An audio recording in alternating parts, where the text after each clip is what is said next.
میرپور خاص میں سالانہ مجلس کا انعقاد۔ خبر شامل کرتے ہیں میرپور خاص سے ہمارے نمائندے ممتاز علی کی اس خبر کے مطابق میرپور خاص مرکزی حیدری مسجد و امام بارگاہ سیٹلائٹ ٹاؤن میں سالانہ مجلس مرحوم سیدہ ارم زہرا نقوی زوجہ مولانا سید ضیاء حیدر نقوی بعد نماز مغرب مجلس سے قبل علامہ سید رضی جعفری نقوی نے خطاب کیا۔ مجلس میں مومنین نے بڑی تعداد میں شرکت کی۔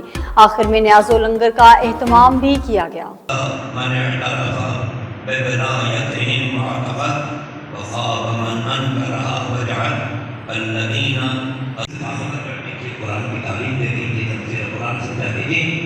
وہ ایمان کی باعتبار وقت غیر معمولی شرط ہے جو انسان کو اللہ عطا کرتا ہے اور مرحومان زندگی کے آخر ایام تک اس فضیلت کو اپنے نام حال میں ایک واقعی فیض پہنچاتی ہے۔ اس